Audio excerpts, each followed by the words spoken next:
Olá, querido amigo, olá, querida amiga, tudo bem? Sejam muito bem-vindos a mais um vídeo da Confraria do Tarô. E se você ainda não faz parte desse grupo seleto de pessoas, eu convido você a se inscrever, porque já tem muito conteúdo lá na plataforma. E eu sei que você está perdendo, viu? Se você gosta de tarô e se você se identifica com esse tema e quer aprender mais sobre ele, na Confraria do Tarô a gente vai fazer algumas lives, a gente vai fazer alguns vídeos, alguns conteúdos que são conteúdos relacionados a esse tema, porém que não fazem parte das aulas do tarô, não fazem parte do currículo de formação. Então é muito importante, se você quiser participar, você se inscrever imediatamente. Vamos pôr o QR Code aqui na tela para que você possa ler aí com a câmera do seu celular. Ou se você também pode pegar na descrição desse vídeo aqui, que vai estar lá o link para você se inscrever, tá bom? Bom, preparei uma aula aqui, porque hoje é sexta-feira, mas nós não teremos o nosso encontro ao vivo da confraria. Então, preparei uma aula para que vocês possam, para que vocês não fiquem sem conteúdo, né? Afinal de contas, é muito importante que a gente sempre esteja alimentando a nossa mente, o nosso coração aí com conteúdo, tá? Então, hoje, infelizmente, não vou ter a interação de vocês que eu gosto tanto, mas a ideia é a gente trazer aqui com qualidade o conteúdo para vocês. Nós vamos falar a respeito dos princípios da polaridade e o princípio do gênero, que fazem tanta diferença no tarô, né? Então, primeira coisa que a gente precisa ter em mente é que o princípio da polaridade, que mostra como aquela carta está vibrando, se ela é uma carta que vibra de uma forma mais ativa, de uma forma mais restritiva, de uma forma mais passiva, né? Esse princípio da polaridade ele está presente em todos os arcanos do tarô. E quando a gente observa, né, as cartas associadas ao nosso dia a dia, isso também cria ali uma contextualização e uma característica extremamente importante nas interpretações. A polaridade é algo que, se a gente não entender que tudo no universo é dual, tudo tem dois polos, como diz lá o axioma hermético, a gente não consegue avaliar as questões do consulente. E muitas vezes o consulente pergunta alguma coisa e aquela coisa que ele perguntou vai alterar a polaridade do arcano, da forma como ele pergunta ou da forma como ele espera receber essa resposta. Então, quando você estiver fazendo as suas interpretações, observe e tente entender se aquela carta que saiu ela está convergindo ou ela está dissonando da polaridade da pergunta do consulente. Vou dar alguns exemplos aqui. O consulente chega para a gente e pergunta assim: olha, eu queria saber aí com o seu tarô se o meu ex vai voltar, né? Você tem que sempre questionar qual é a intenção dessa pergunta. Você quer que seu ex volte por quê? Ah, porque eu amo muito ele. Então, nós temos uma polaridade, né? É, do conceito mais voltado à atividade, de querer construir algo com o outro, né? E aí, por exemplo, saiu uma carta da Imperatriz. Então, a Imperatriz, nesse caso, converge com a polaridade do consulente e diz que o ex volta sim, porque a Imperatriz mostra essa coisa da conexão, da sensualidade e da abundância. Agora, imaginem comigo, se esse consulente diz assim: não, eu não quero que ele volte, eu estou com medo, então eu tenho uma característica mais restritiva. Então a carta da Imperatriz, ela vai fazer o quê? Ela vai satisfazer o consulente e ela vai dizer não, não vem, porque ela dissona daquela característica que o consulente estava dizendo. Então a gente não pode entender que a, a Imperatriz, nesse caso, está dizendo que o ex volta, né? No caso, o ex não voltaria. Um outro exemplo é a gravidez, né? Estou grávida. Poxa, você quer estar grávida? Saiu a carta da alta sacerdotisa. A alta sacerdotisa é uma carta de passividade, onde o consulente não tem ação, ele tem que esperar. Pô, estou esperando. Então, não tem gravidez. Ah, bom, eu não quero estar grávida. Ah, então, espera um pouquinho. Dissona da sua característica. Então, olha aí, ó, você está grávida, porque a alta sacerdotisa, quando ela está na sua característica invertida, ela mostra uma gravidez indesejada, né? Então, observem aí que a polaridade vai mudar a tônica do arcano, vai mudar a funcionalidade dele dentro dos parâmetros de interpretação. tá? Então, essa é a primeira dica para a gente entender um pouquinho as questões de polaridade. E também eu quero trazer para vocês o conceito do gênero, né? Que o gênero está lá no hermetismo e o princípio do gênero diz assim: o gênero está em tudo. Tudo tem os seus princípios masculino e feminino. O gênero se manifesta em todos os planos. Olha que legal, galera. O gênero se manifesta em todos os planos. E com isso eu vou rodar a vinheta, porque agora a gente começa efetivamente a nossa live da confraria.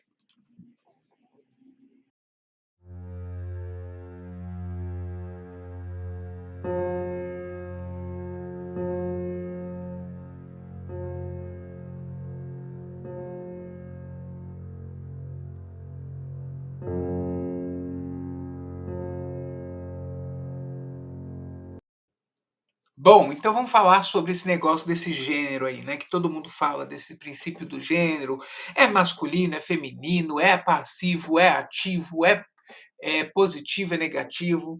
Então, antes da gente começar a falar desses conceitos, eu queria convidar vocês para fazer alguns processos de reflexão. Primeira reflexão que a gente tem que dizer é o seguinte: não existe carta positiva e carta negativa. Ai, Bruno, mas o meu professor me ensinou que os arcanos têm o positivo e têm o negativo. Esquece isso, gente. Esquece isso porque isso atrapalha você. A imperatriz no positivo, a imperatriz no negativo. Não, esquece, esquece, esquece. Isso só vai funcionar se você usar um método que tenha uma posição positiva e uma posição negativa.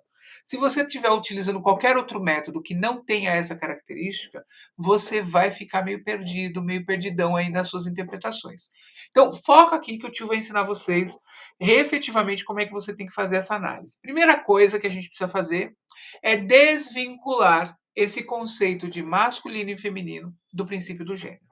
Do gênero biológico, tá? Então, quando a gente fala que uma carta é masculina ou que ela é feminina, a gente não está fazendo menção a questões de gênero biológico, de macho e fêmea, tá? Quando a gente fala desse conceito do masculino e do feminino, na verdade a gente está falando de processos mais ativos, de processos mais passivos, de processos voltados à descoberta, de processos voltados ao aprendizado. Então, são coisas que a vida inteira nós temos que lidar. E muitas vezes a gente tem processos ativos e passivos convivendo em paralelo aí na nossa existência, e o equilíbrio entre essas duas energias é fundamental, porque graças a esse equilíbrio nós temos o conceito do casamento alquímico. Não sei se vocês já ouviram falar no casamento alquímico, mas é quando o sagrado masculino e o sagrado feminino estão em conformidade. Isso não significa que você tem que se vestir de homem, se vestir de mulher, que você vai virar trans ou que você vai virar gay. Não tem nada a ver com isso, tá, galera? Então a gente confunde muito essas polaridades, né? Jung tem lá um conceito de ânimas e ânimos, né? Como é que funciona isso? Jung explica que todo homem tem o seu lado feminino, que é ânimo, ânimas, e toda mulher tem o seu lado masculino, que é ânimos. E cada um vai ter que aprender a equilibrar e harmonizar essas energias dentro do seu simbolismo pessoal. Cada um vai ter uma relação mais direta ou indireta com essas características. Por exemplo, existem pessoas que são muito duras, muito restritivas, muito autoritárias. Geralmente, essas pessoas exercem muito mais um lado feminino, um lado de reatividade, do que um lado masculino. Outras pessoas são mais para frente, mais progressistas, buscam o novo, estão exercendo mais um papel masculino. Então vejam que esse conceito do gênero biológico ele não se encaixa aqui. Eu imagino que no século XVIII, quando se traz esses conceitos para dentro do hermetismo, quando se começa a usar esses termos, né, masculino e feminino, para tratar sobre o gênero, a gente tem na verdade, uma representação analógica ou uma representação análoga, melhor, a palavra é análoga. Uma representação análoga ao conceito de gênero biológico, mas é só uma analogia, tá? A sexualidade ela é algo muito mais complexo para a gente simplesmente reduzir ela, né, a esses duas classificações, masculino e feminino. Né? Tem seres na natureza que se reproduzem sozinhos, tem seres na natureza que têm o aspecto mais voltado a se, eles podem se transformar em outro gênero. Então, o ser humano, quando ele olha para ele como sendo um padrão de referência, é muito egoísta, né? É muito ganancioso achar que só ele pode transformar e seguir dessa forma. Gente, ó, pedindo para vocês aqui já seguirem nas redes sociais, também dar o seu like e compartilhar esse vídeo com seus amigos e com as pessoas que gostam desses temas, porque dá trabalho fazer isso aqui e a gente prepara a aula para dar aula para vocês, tá? Então vamos falar aqui sobre esse conceito, né? O conceito do princípio masculino e do feminino, ele está associado à geração de uma terceira energia, que é o novo. Então, sempre que a gente fala existe o masculino, existe o feminino, vai gerar vida, vai gerar um novo. Todas as coisas no universo funcionam dessa forma. Vamos pegar alguns exemplos aqui. O próprio gênero biológico, onde você tem o óvulo feminino, que é fertilizado pelo óvulo masculino, ó, pelo espermatozoide masculino.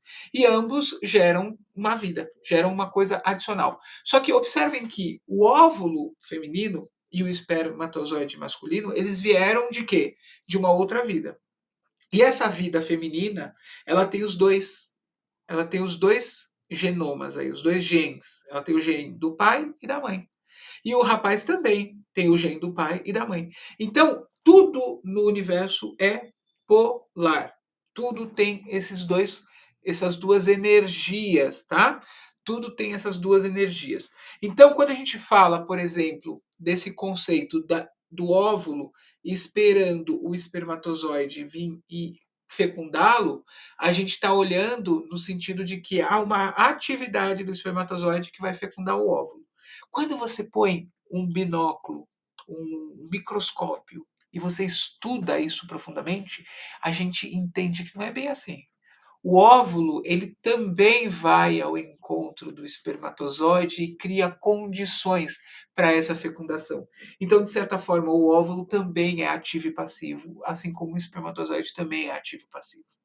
Então, observa que a capacidade que a gente tem de observar o conceito do sagrado masculino e do sagrado feminino em coisas cotidianas do dia a dia, elas têm que ser muito muito presentes para que a gente possa também fazer essa associação junto com o tarô. Vamos pegar um outro exemplo, a semente e a terra, né? A árvore dá a fruta. A fruta apodrece no pé, cai e a terra acolhe aquela semente. Quando a terra acolhe aquela semente, ela está sendo passiva, ela está sendo feminina. A partir do momento em que ela nutre aquela semente, que ela dá os nutrientes necessários para que aquela semente forme raiz, forme um caule, vire uma árvore, ela está sendo ativa. Então a própria terra é passiva e ativa da mesma forma. Da mesma forma que aquela semente, quando ela estava na maçã, que ela estava esperando a maçã apodrecer e cair, ela estava passiva, estava feminina.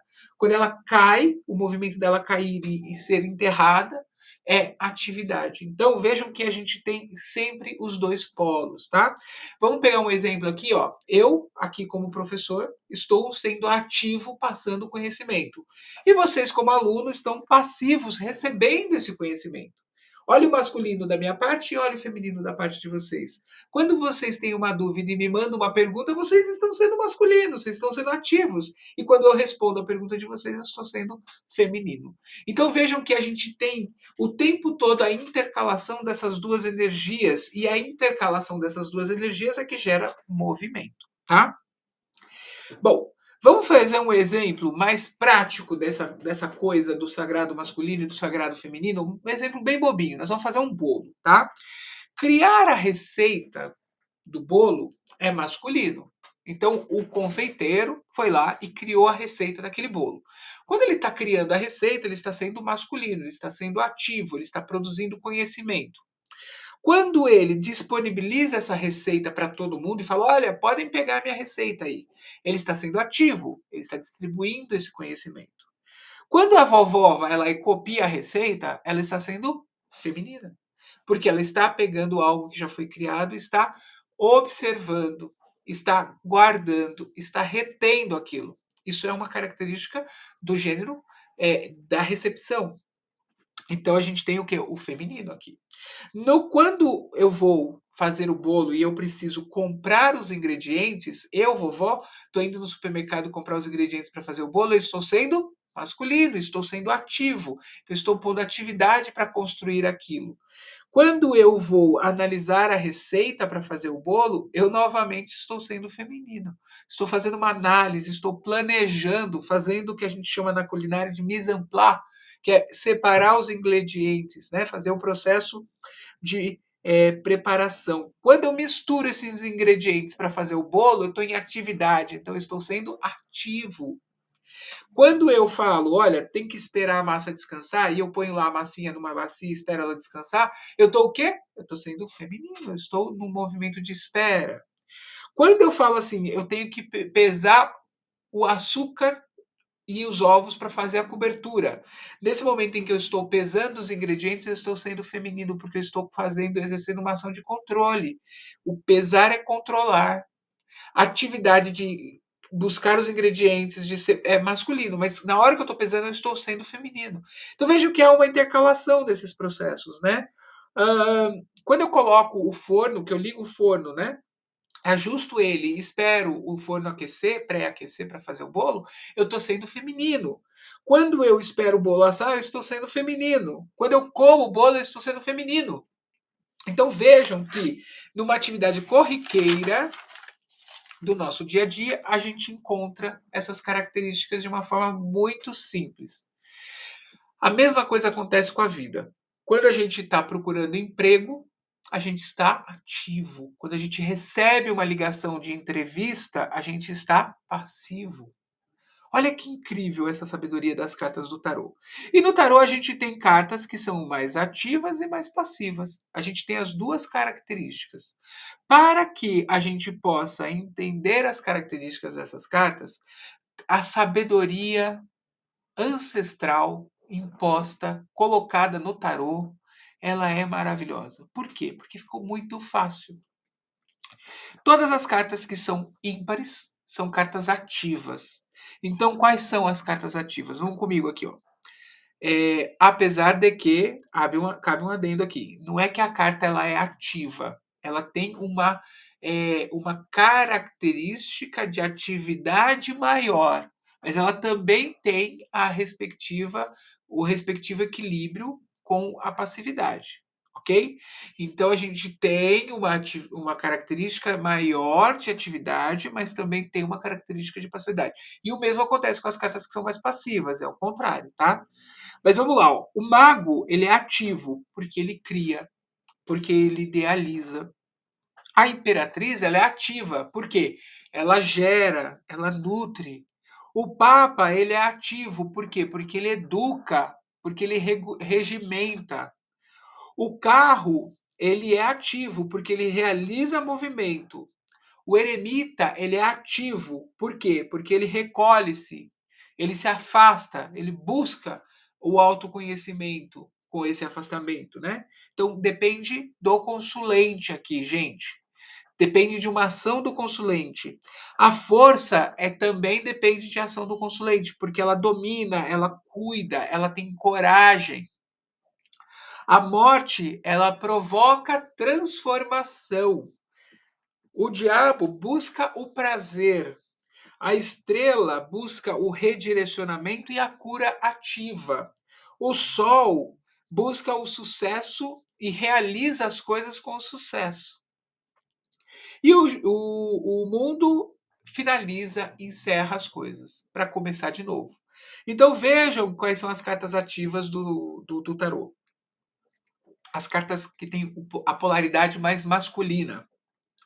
O mago, a imperatriz, o papa, o carro, o eremita, a força, a morte, o diabo, a estrela, o sol e o mundo. E Bruno, quais são as que são passivas? Vamos lá, ó. A alta sacerdotisa, ela pensa, ela reflete, ela guarda segredos, não é? O imperador controla, né? Cuida. O enamorado decide, escolhe. A escolha e a decisão ela só é possível a partir do momento em que surge uma dúvida, que surge uma coisa que você tem que ter uma ação. Eu não tenho uma ação espontânea para exercer meu livre-arbítrio, né? A justiça, ela fica ali aguardando para poder julgar. A justiça, ela não tem atitude, ela não vai fazer um julgamento precipitado, né? Apesar que alguns juízes aí fazem isso, né? Mas a justiça, ela fica esperando para que ela seja provocada para que o julgamento aconteça, e no caso aqui do Brasil, quem provoca a justiça é o Ministério Público. Uh, a Roda da Fortuna. A Roda da Fortuna também é um acontecimento inesperado. Então, o consulente não faz nada para que ela aconteça. Ela simplesmente acontece. Então, ela é passiva. O pendurado é a carta da inércia, da passividade extrema. Então, não tem nem como ser ativo, né? O consulente está de braços e mãos atadas. A temperança. A temperança ela fala sobre uma cura lenta, então é um processo de cicatrização. Não adianta você ficar mexendo na ferida, não vai cicatrizar. Tem que esperar curar, né? A torre fala sobre também a ruptura abrupta, onde o consulente não tem ação. Acontece e ele tem que respeitar essa ruptura. E a lua? A lua é um mergulho na alma, né? Então é uma carta passiva, por quê? Porque eu estou entrando para dentro. Eu não tenho uma atividade, eu sou convidado a entrar para dentro. E esse convite de entrar para dentro, de viver esse processo interior de uma forma mais intensa, contido na Lua, é algo que provoca essa passividade, né? E o julgamento? O julgamento está igual à justiça, né? Também espera ser provocado para que haja aí uma mobilização. Então, as cartas passivas são a sacerdotisa, o imperador, os enamorados, a justiça, a roda da fortuna, o pendurado, a temperança, a torre, a lua e o julgamento. Pessoas, espero que vocês tenham gostado desse nosso pocket aqui, né, de 20 e pouquinhos minutos. Hoje a gente não vai ter live, então fiquem com essa aula. Comente aqui, compartilhe essa aula e façam parte da confraria. A confraria é um negócio muito legal. Eu tenho certeza que quem se inscreveu aí não vai se arrepender. Quem não se inscreveu, se inscreve, porque eu tenho certeza que você também não vai se arrepender, porque a confraria ela é um encontro com o tarô de forma muito abrangente, de forma muito carinhosa, e a gente está fazendo isso com muito amor e com muito empenho, tá bom? Fiquem na luz e eu vejo vocês na próxima aula, se Deus quiser. Tchau!